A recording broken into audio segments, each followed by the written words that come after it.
So continuing the discussion about synthesizers, Yeah. You know, you were sort of brought into a situation where we just had a few here. Yeah, from the That private collection I had warned you which ones I was going to bring. Yes. And then, so the next one you kind of had to work with was the Sequential Circuits Pro 1. Sequential Circuits Pro 1, and this is quite a popular one on software synths. So like the interface of this, a lot of people, like myself, would recognise from you know, Cubase or Pro Tools or Logic. I think they all make, it's kind of an important synth, right? And so picking up where we left off, it's all recalled at one of the functions that we were using, and it's this kind of the same thing we were getting with the sub-fat either. This kind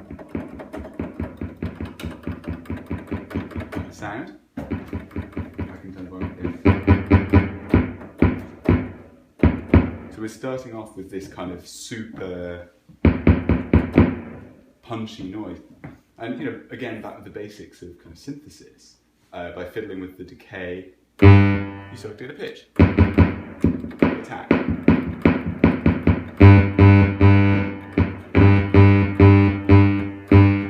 This is down.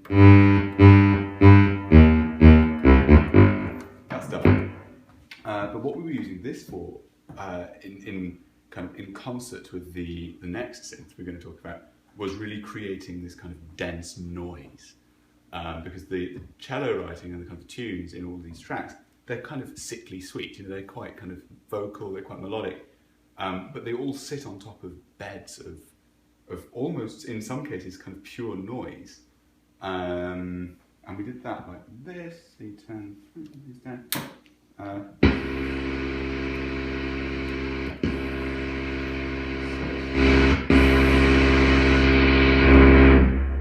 So by playing with the resonance, it starts to pulse, and then the cut-off is the filter again. You can start pulling these. When recording this, we were monitoring against chord sequences that were either still in samples and yet to be replaced, or pre-prepared Moog or other synths that I had brought with me.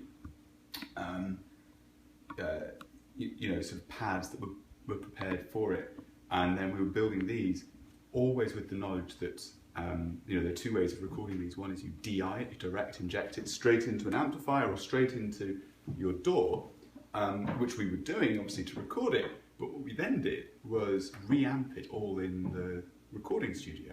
So everything was then played back in surround. So I was performing the cello parts against kind of beds of like these sort of things.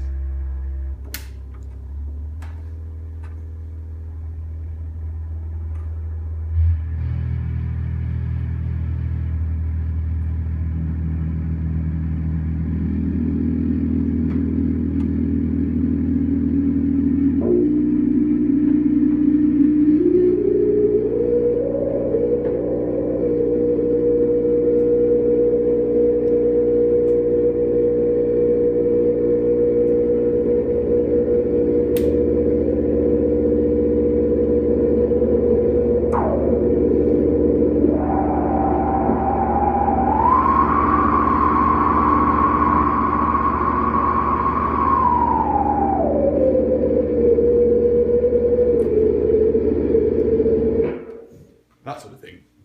And so you end up with these, if you listen as a kind of casual listener, it just sounds like, but if you start listening deeper inside, there's a definite rhythm, and there's a definite pitch, and there's a tonal center, which when you reamp in a big, kind of big bassy concert hall or a recording studio with a beautiful resonance, it really just starts to come alive, and the whole room starts to vibrate, you know.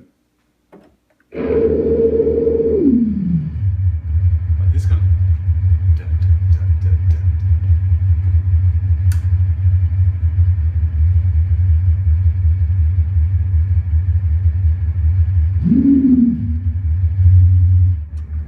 you know, so you have a lot of control.